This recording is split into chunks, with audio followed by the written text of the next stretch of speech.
Hey, welcome back to another Black City Coffee vlog. In this video, we're going to talk about some honey processed coffee. So I've been getting some questions about this.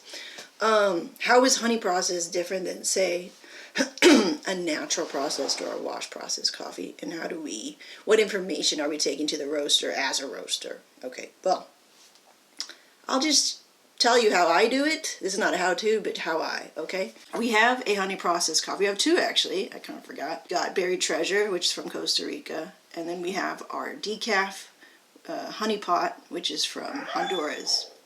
So I have here on the screen what I'm doing currently with this honey processed Berry Treasure. We're gonna have some. I'll let you know what it tastes like.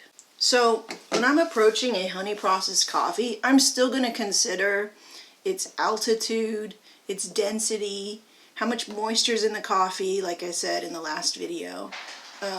And then where it comes from, you know, things like that. And you can always ask your importer. Like, not all importers are maybe as transparent or put as much information out as Hesea is, my green supplier. So ask questions, and importers should encourage that for you to ask questions. You know, nothing wrong with that. Still looking at harvest date, things like that. All right, so this is Costa Rica, Tres Milagros, 3 Miracles, Centario Project Caturra, yellow honey. Okay, what did we learn in the last video? Now we know the difference between yellow honey, white honey, black honey. So that just means, I think there's a scale, right? I'll find it, I'll put it up. But black honey being, it has the most sort of like mucilage left on the cherry. And so this is a sort of, I would say lighter, you know, yellow, in terms of how much mucilage is left on the coffee seed when it goes to be processed. Okay. Yeah, so this was $7.36 a pound. So more on the pricier range, right? The score was 85.88, generally a high, very good on the scale of specialty coffee. So we're expecting something a little more from this coffee, right? If this coffee was scored 84, 83, we'd go, okay, we're gonna go, it's a pretty basic level, you know, coffee in terms of flavors. Nothing really head turning. With 85, how I look at 85 versus like say 86 or 87, I'm gonna get my nuance, I'm gonna get something exciting in the cup that isn't boring, that isn't like something I have all the time, something that isn't just nostalgic roasty flavors. I'm gonna get something interesting. How interesting? That the score tells you right there, 85. An 85 point level of interesting. And the only way for you to understand that is to continually taste, take notes, maybe even do them side by side. Okay, this is 85. All right, from a legitimate SCA score, our Q grader. This is 85, this is 86, this is 87. And now I think I can tell. Between those three at least, between 84 to 87, I couldn't tell 3 years ago for sure. I would just go, this is good, but I don't know why yet. And I couldn't tell you with notes or with numbers or with anything like that. But now I feel like I can tell. I think so. So anyway, something to work on. Okay, things I'm looking at are harvest dates, so March 2022. Okay, so that's when it was harvested. It arrived here in the States, November 2022. It is now, I don't want to date this video too much, but you know, for teaching's sake, it is now January 2024. Okay, and we learned in other videos that 2 years, and in the last video too, 2 years in terms of freshness is still good. It's probably debatable, right? People will go back and forth on what's good or what's fresh, still fresh, what's on the older side, things like that. Okay, humidity was 10, pretty standard there. Density is 1.15 grams per milliliter. Altitude, 15 to 1700. I do look at this more than like anything else, for me. That gives me a clue to the charge temp that I'm going to use. So for this guy, we're doing, I think it's 375. Let me confirm that.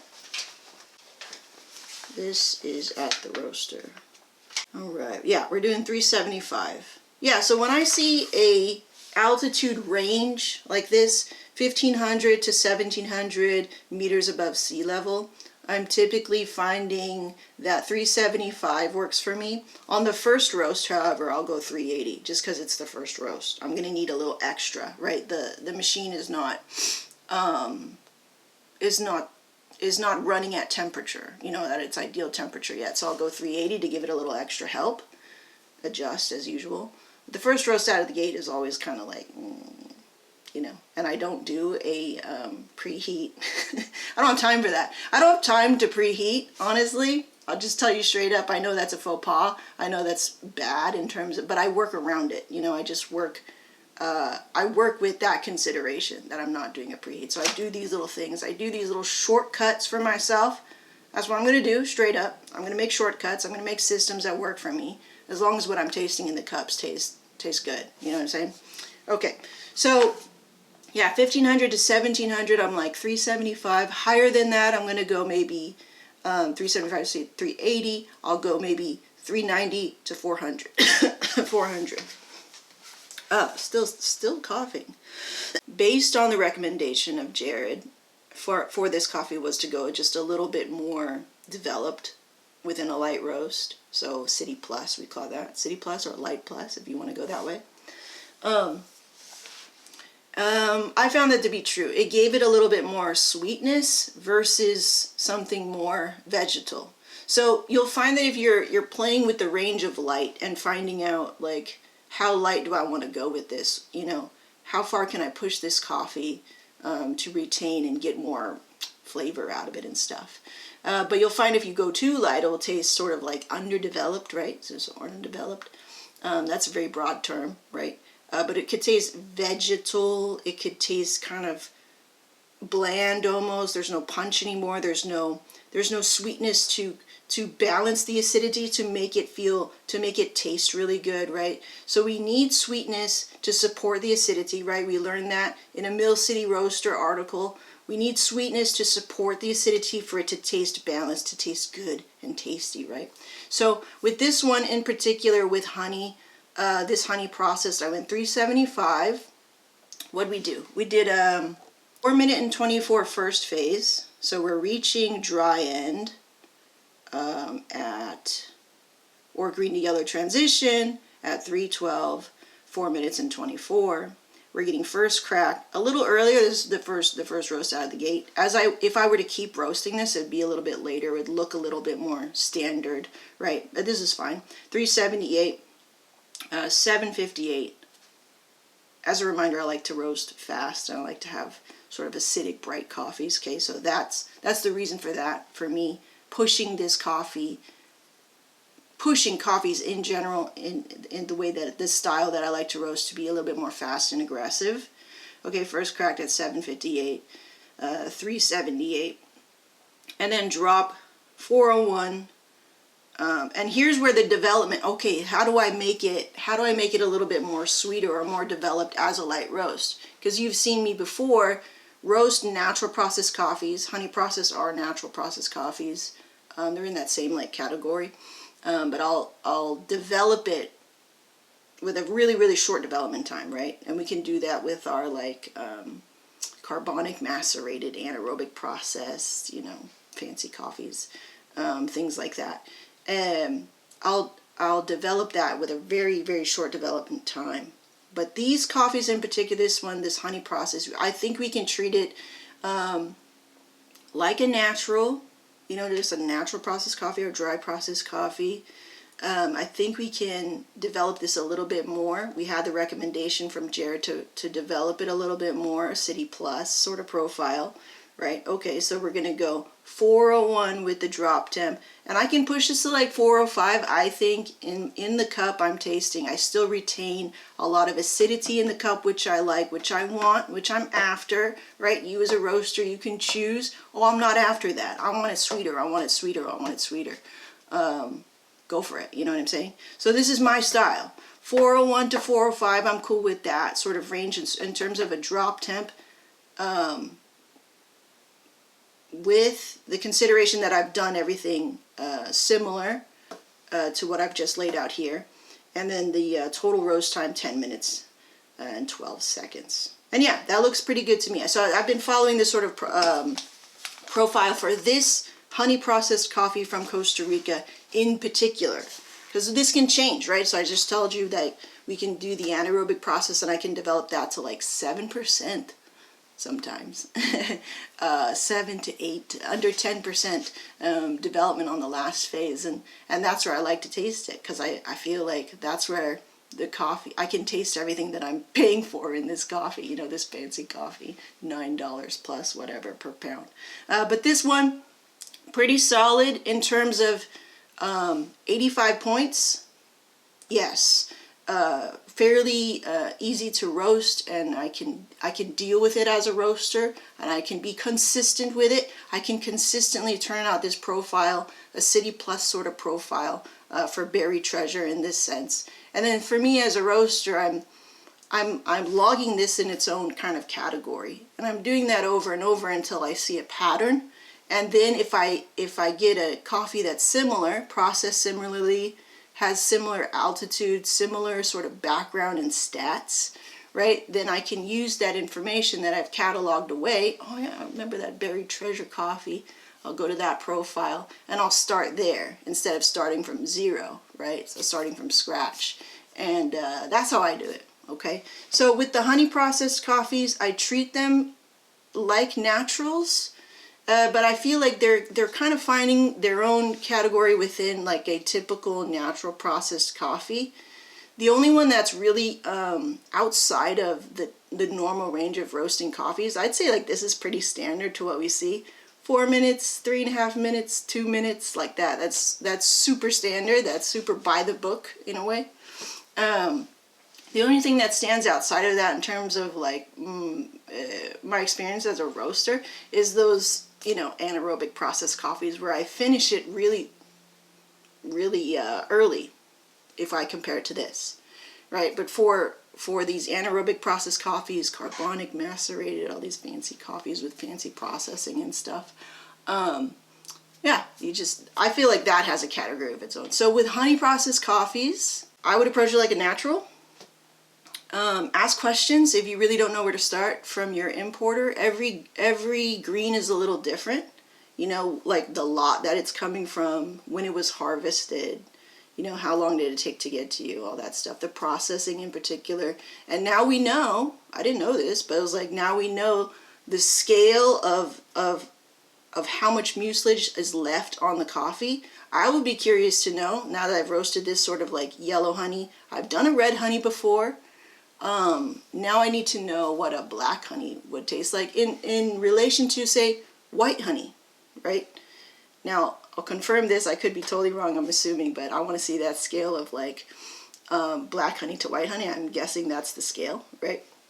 So I would like to see what's the difference in terms of the information that's going on at the roaster between black and white honey, and then maybe compare that to my notes with a straight up regular natural processed coffee, and then, you know, a washed coffee. I don't have a lot of washed coffees on the board, and it's just because I like naturals. So but yeah, anyway, here you go. I'll put this on the description. That's how I'm roasting this particular honey, and I will change that as I, you know, get new coffees in. But what we're doing, and the point of all this, is to catalog this away, take good notes, and see if we can start to recognize patterns and build systems for us as roasters. And, you know, my situation is going to be different from yours, but this is just to get your gears going and how you could do that for yourself in your own roaster situation, because y'all have different machines, right? Like we all have different machines. So how do we take the sort of like theories, concepts, I don't know, perspectives, philosophies, take what we need from them, adapt them to our own individual situation, and then create something consistent, replicable, you know, for ourselves and for our customers. And yeah, so that's the point. All right, well, we were going to try some of this, so let's try some of it. I roasted this for myself. We're just going to go with this setup. A half portion. I'll tell you what this tastes like. Now this coffee has much time to rest. Honey processed coffees like naturals. We don't want to give them Plenty of time to rest before we taste them and judge them. And I think as they age, they start to taste more sweeter. So if you're ordering from me and I'm roasting it like on the day of or something like that, or the day before shipping it to you, which is common, you know, because I don't want to keep any like old stock and stuff. It'll take maybe, like if you're on the East Coast, it takes like 5 days to get to you. So that's proper time to give it rest. So I would drink it right away. If you're here where I'm at on the West Coast and you're ordering coffee, you're probably gonna get it in like 2 days. I wouldn't be mad if you let that thing sit there for a little bit. Some shortcuts you can do is to grind it, let it sit for a little bit longer, maybe like, I don't know, 30 minutes. Try it, experiment, see what tastes good, log it. I'm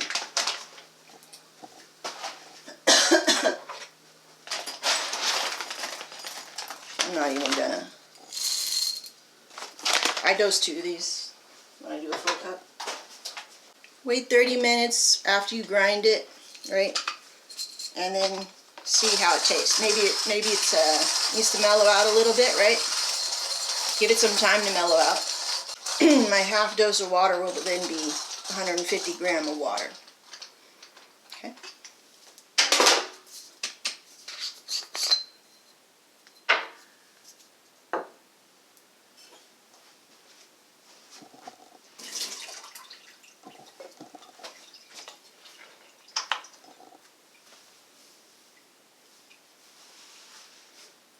Alrighty.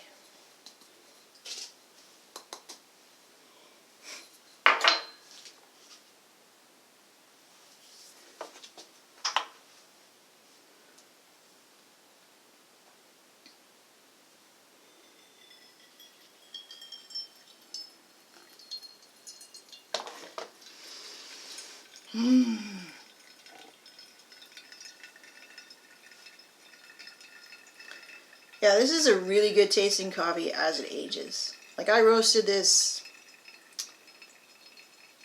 3-4 weeks ago now probably, and I would like leave it in a bag because it's just for me. You know, I'd dump some in here as a 12-ounce bag, make coffee from it, and yeah, still a lot of bubbles in here. You can't see that, but a lot of bubbles in this pour over, so that means it's fresh.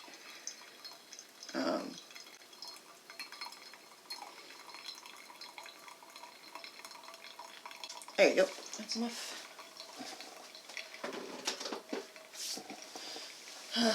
So,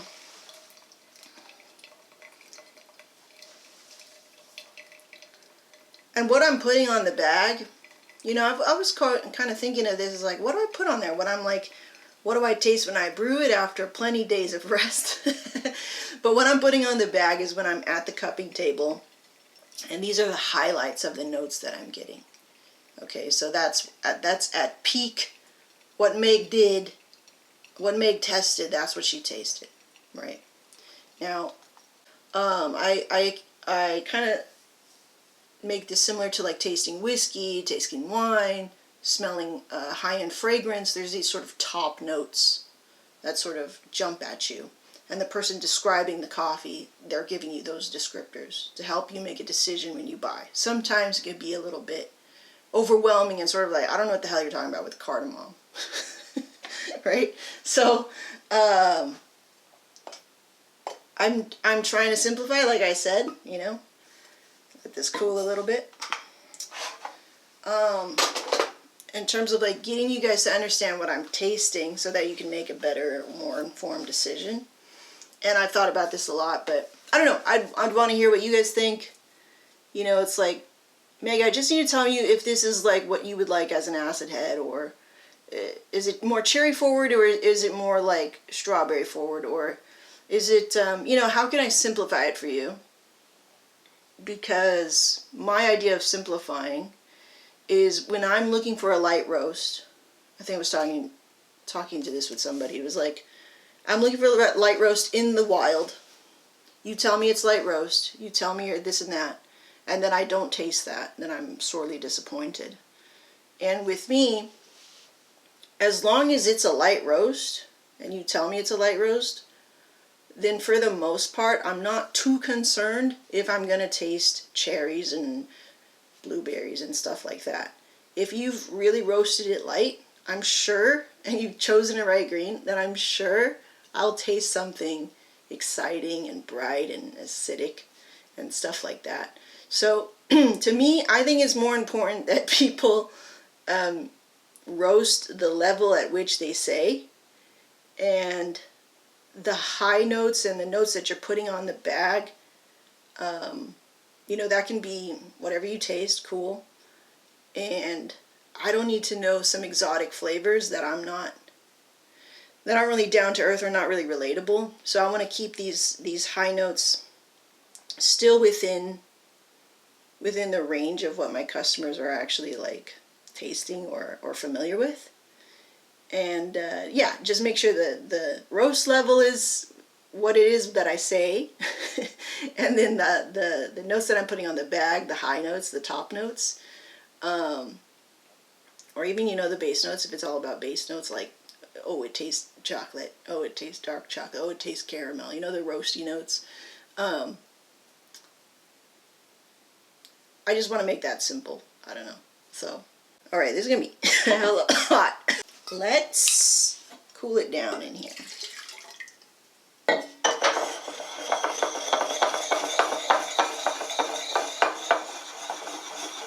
going to run out in a second.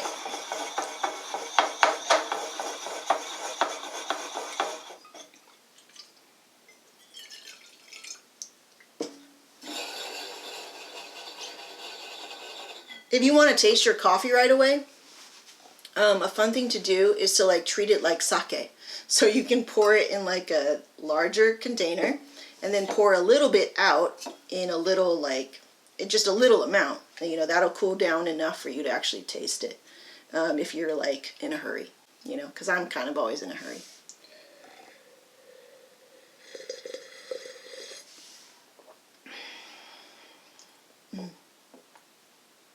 So right away for me on this honey processed coffee from Costa Rica, Berry Treasure. Yeah, I get berries, but I get it at the finish, which is nice.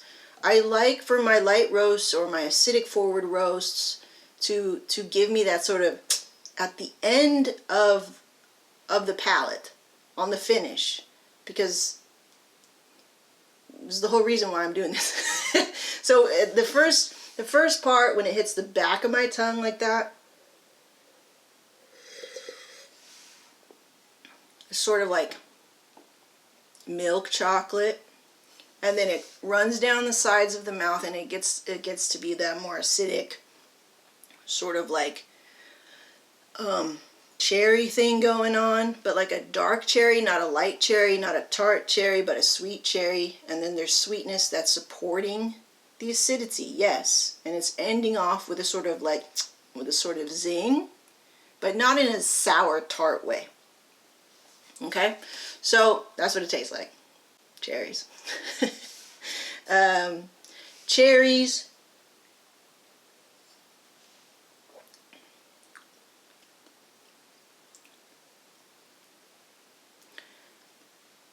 A baked apple now.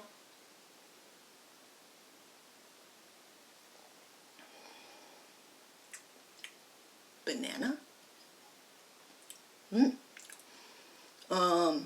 a sort of sweet bread.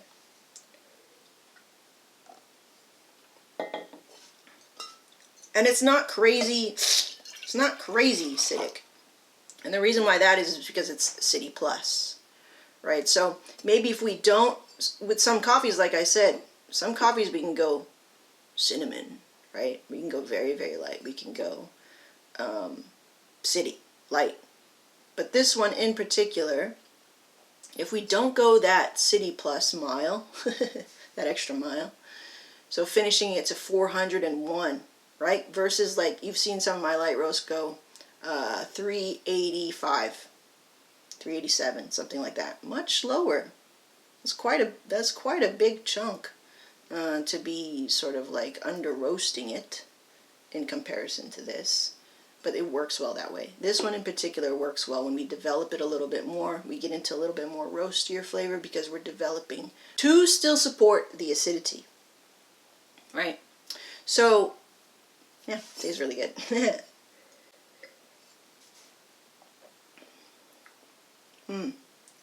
Yeah. And that's the difference for me. Honey versus, like, say, something I would roast very light, the anaerobic ones, you know, which are still in the category of natural. So I like naturals. Love naturals. All right. Anyway, I hope that helps and stir something up in you for honey processed coffees, natural processed coffees. Keep exploring. Keep taking good notes. Keep tasting. Good things. We'll see you in the next one.